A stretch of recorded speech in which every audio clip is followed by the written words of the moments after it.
नमस्कार दोस्तों, चलिए बिना वक्त गंवाए हिंदी साहित्य के इतिहास के महत्वपूर्ण प्रश्नों पर पढ़ते हैं। चलिए, कहे केदार खरी खरी रचना के रचनाकार का नाम बताइए। बहुत ही शानदार रचना है कहे केदार खरी खरी, और इस रचना के रचनाकार हैं केदारनाथ अग्रवाल हैं। केदारनाथ अग्रवाल की ये रचना है कहे केदार खरी खरी। उत्तर आपके सामने है स्क्रीन पर। केदारनाथ अग्रवाल, 1983 में इसका प्रकाशन हुआ था।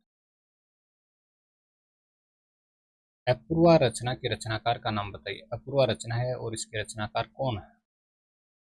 देखिएगा दोस्तों, अपूर्वा नाम की रचना और रचनाकार इसके हैं केदारनाथ अग्रवाल।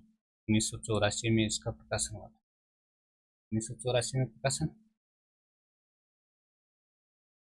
नेक्स्ट रचना है फूल नहीं रंग बोलते हैं।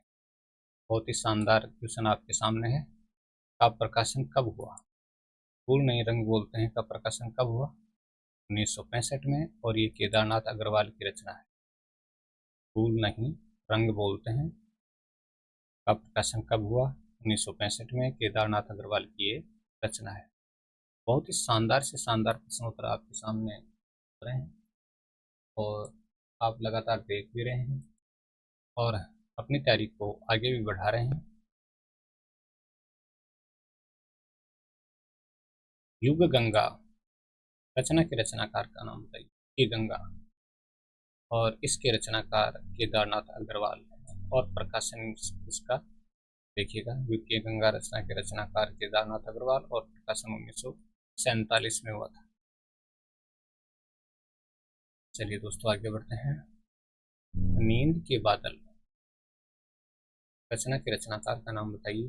दोस्तों, ये केदारनाथ अग्रवाल की रचना है और 1947 में इसका प्रकाशन हुआ। केदारनाथ अग्रवाल की रचना, 1947 में इसका प्रकाशन।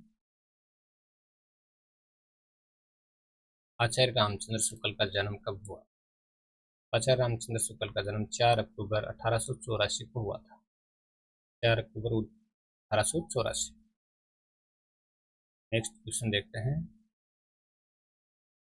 आचार्य रामचंद्र शुक्ल की संपादित रचनाओं के नाम बताइए। संपादित रचनाएं कौन कौन सी थी, किन किन रचनाओं का उन्होंने संपादन किया?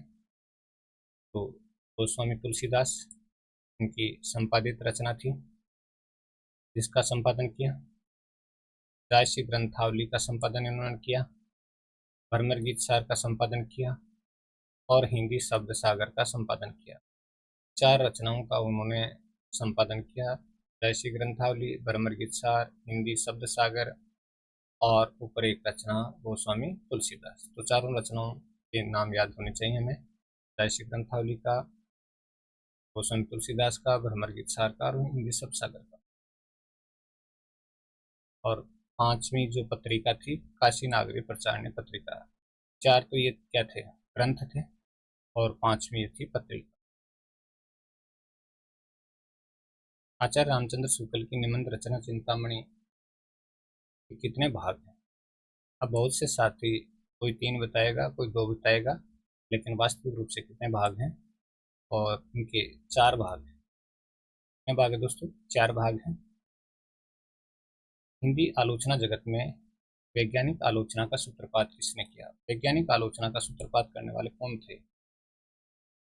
तो हिंदी आलोचना जगत में वैज्ञानिक आलोचना का सूत्रपात किसने किया था? बहुत शानदार क्वेश्चन है। किसने किया भाई वैज्ञानिक आलोचना का सूत्रपात? बहुत अच्छा प्रश्न। आचार्य रामचंद्र शुक्ल ने किया था वैज्ञानिक आलोचना का सूत्रपात। देखिएगा, रस मीमांसा, काव्य में रहस्यवाद और काव्य में अभिव्यंजनावाद इसकी रचनाएं हैं। रस मीमांसा, काव्य में रहस्यवाद, काव्य में अभिव्यंजनावाद किसकी रचनाएं हैं? किस रचनाकार की रचनाएं हैं ये दोस्तों रचनाएं हैं आचार्य रामचंद्र शुक्ल। आचार्य रामचंद्र शुक्ल की रचनाएं हैं। आचार्य रामचंद्र शुक्ल ने शशांक नामक रचना का अनुवाद किस भाषा से किया? आचार्य रामचंद्र शुक्ल ने शशांक नामक रचना है, उसका अनुवाद किस भाषा से किया था? बहुत ही अच्छा प्रश्न। शशांक नाम की रचना, उसका अनुवाद कौन सी भाषा से किया? वो किया था बांग्ला भाषा से। आचार्य रामचंद्र शुक्ल ने विश्व प्रपंच नामक रचना का अनुवाद किस भाषा से किया? तो विश्व प्रपंच नाम की रचना है और उसका अनुवाद कौन सी भाषा से किया? वो किया था, ये किस प्रकार का ग्रंथ है? तो ये इसका सही क्वेश्चन है। देखिएगा इसका उत्तर, ये अंग्रेजी की अनुदित रचना है। ये उनका दर्शन ग्रंथ है और ये इनका क्या है? दर्शन ग्रंथ है, अनुदित रचना है और अंग्रेजी भाषा से इसका अनुवाद किया गया है और ये दार्शनिक ग्रंथ है। रामचंद्र शुक्ल ने किसकी जीवनी लिखी? बहुत ही शानदार क्वेश्चन आपके सामने। आचार्य रामचंद्र शुक्ल ने किसकी जीवनी लिखी? श्री राधा कृष्ण दास जी की जीवनी लिखी थी आचार्य रामचंद्र शुक्ल ने। राधा कृष्ण दास जी। पहला क्वेश्चन, आचार्य रामचंद्र शुक्ल की पहली कहानी का क्या नाम है? तो आचार्य रामचंद्र शुक्ल की पहली कहानी का क्या नाम है? देखने में ये आता है कि पहली और अंतिम कहानी एक ही थी और वो थी 11 वर्ष का समय। ठीक है। आचार्य रामचंद्र शुक्ल की मृत्यु कब हुई? 1941 में आचार्य रामचंद्र शुक्ल का देहावसान हुआ था। 1941 में। ईसाई धर्म के प्रचार के लिए कौन सा अखबार निकाला जाता था? ईसाई धर्म के प्रचार के लिए कौन सा अखबार निकाला जाता था जिसकी भाषा हिंदी थी? उसकी भाषा कौन सी थी? हिंदी थी। उसका नाम है लोकमित्र और संवत 1920 में ये निकाला जाता था। ज्ञानदायिनी पत्रिका को निकालने का श्रेय किसको दिया जाता है? ज्ञानदायिनी पत्रिका थी और इसको निकालने का श्रेय किसको दिया जाता है? तो ये दिया जाता है नवीन चंद्र। ज्ञानदायिनी पत्रिका को निकालने का कार्य कौन करते थे? नवीन चंद्र। हिंदी साहित्य के इतिहास के प्रथम लेखक कारसा दत्तासी, यानी कारसा दत्तासी ने किसका मजाक उड़ाया था? कारसा दत्तासी ने किसका मजाक उड़ाया था? तो हिंदी के पक्ष में बोलने वालों का मजाक उड़ाया था। देखिए गजब की बात, हिंदी साहित्य का इतिहास वो सबसे पहले उन्होंने लिखा था और हिंदी के पक्ष में बोलने वालों का मजाक भी उन्होंने उड़ाया था। हिंदी को बद्दी बोली किसने कहा था? तो हिंदी को बद्दी बोली कहा था कारसा दत्तासी ने। फ्रेंच इतिहासकार ने हिंदी को बद्दी बोली कहा था कारसा दत्तासी ने और उन्होंने हिंदी साहित्य का इतिहास था इस द्वार लिटरेचर हिंदुस्तानी नाम से ग्रंथ लिखा। ये एक बहुत बड़ा तथ्य है इसमें। स्वामी दयानंद सरस्वती के अनुयायी हिंदी को क्या कहते हैं? स्वामी दयानंद सरस्वती के अनुयायी हिंदी को क्या कहते हैं? आर्य भाषा कहते हैं। आर्य भाषा कहते हैं हिंदी को। स्वामी दयानंद सरस्वती के अनुयायी हिंदी को आर्य भाषा कहते हैं। स्वामी दयानंद सरस्वती ने अपने ग्रंथ सत्यार्थ प्रकाश को किस भाषा में प्रकाशित करवाया? स्वामी दयानंद सरस्वती ने अपने ग्रंथ सत्यार्थ प्रकाश को किस भाषा में प्रकाशित करवाया? आर्य भाषा में, यानी हिंदी भाषा में प्रकाशित करवाया। ठीक है ना। आर्य भाषा मतलब हिंदी भाषा में। पंडित सरदाराम फुल्लोरी जगह जगह घूमकर क्या सुनाया करते थे? पंडित सरदाराम फुल्लोरी जगह जगह घूमकर क्या सुनाया करते थे? तो ये रामायण महाभारत की कथा सुनाया करते थे। रामायण और महाभारत की कथा का ये वाचन करते थे। पंडित सरदाराम फुल्लोरी का सिद्धांत ग्रंथ कौन सा है? पंडित सरदाराम फुल्लोरी का सिद्धांत ग्रंथ है, उसका क्या नाम है? सिद्धांत ग्रंथ है, उसका नाम है सत्यामृत प्रवाह। सत्यामृत प्रवाह है उनका सिद्धांत ग्रंथ। भाग्यवती नाम का उपन्यास सन 1934 में किसने लिखा? भाग्यवती नाम का उपन्यास सन 1934 में किसने लिखा था? तो ये लिखा था पंडित सरदाराम फुल्लोरी ने। राजा शिव प्रसाद किसका उपदेश देते रहे? राजा शिव प्रसाद किसका उपदेश देते रहे? आम फहम और खास फहम भाषा का उपदेश देते रहे। मरते समय सरदाराम फुल्लोरी के मुंह से क्या निकला? मरते समय सरदाराम फुल्लोरी के मुंह से क्या निकला? भारत भाषा के दो ही लेखक हैं। भारत भाषा के दो ही लेखक हैं, एक काशी में दूसरा पंजाब में, परंतु आज एक ही रह जाएगा। भारत भाषा के दो ही लेखक हैं, एक काशी में है दूसरा पंजाब में, परंतु आज एक ही रह जाएगा। चलिए, घनानंद का जन्म कब हुआ? कब हुआ, कहाँ पर हुआ? घनानंद का जन्म कब हुआ, कहाँ पर हुआ था?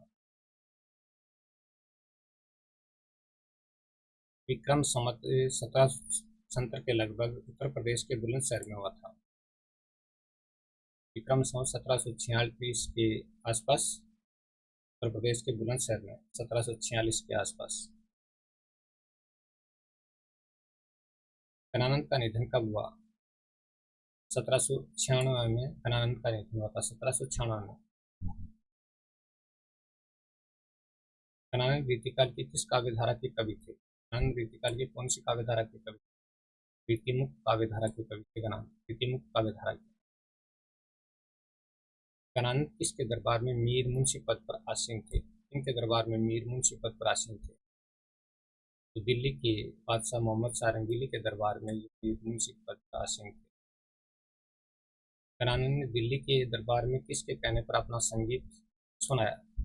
घनानंद ने दिल्ली के दरबार में किसके कहने पर अपना संगीत सुनाया?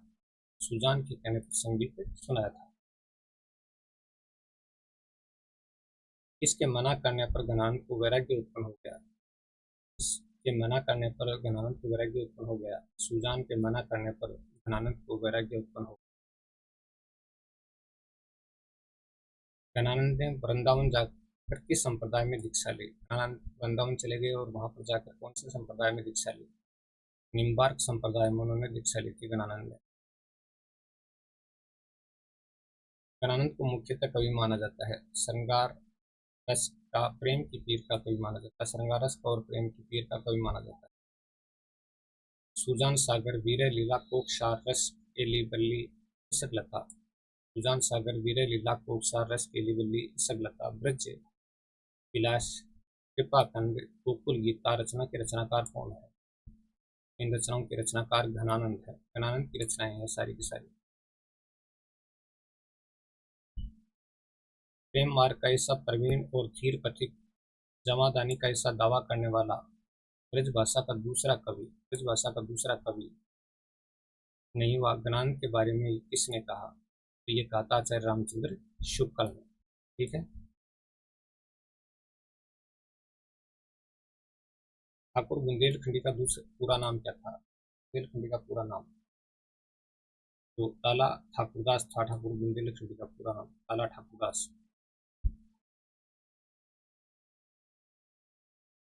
ठाकुर बुंदेलखंडी का जन्म कब हुआ? संवत 1823 में ओरछा में ठाकुर बुंदेलखंडी का जन्म हुआ। ठाकुर बुंदेलखंडी किसके दरबारी कवि थे? ठाकुर बुंदेलखंडी किसके दरबारी कवि थे? तो ये जैतपुर के राजा केसरी सिंह के दरबारी कवि थे। जैतपुर के राजा थे केसरी सिंह और उनके दरबारी कवि थे। ठाकुर बुंदेलखंडी का परलोक गमन कब हुआ? संवत 1880 के लगभग ठाकुर बुंदेलखंडी का परलोक गमन हुआ था। ठाकुर की रचनाओं का संकलन करके किसने प्रकाशित करवाया? ठाकुर की रचनाओं को संकलित करके किसने प्रकाशित करवाया था? तो ये प्रकाशित करवाने वाले थे लाला भगवान दीन ने ठाकुर टसक नाम से ठाकुर की रचनाओं को संकलित करके प्रकाशित करवाया। दोस्तों, आज का वीडियो आपको कैसा लगा? अच्छा लगा तो कमेंट, शेयर, सब्सक्राइब, लाइक जो भी आपकी इच्छा हो करते रहना। बहुत बहुत धन्यवाद।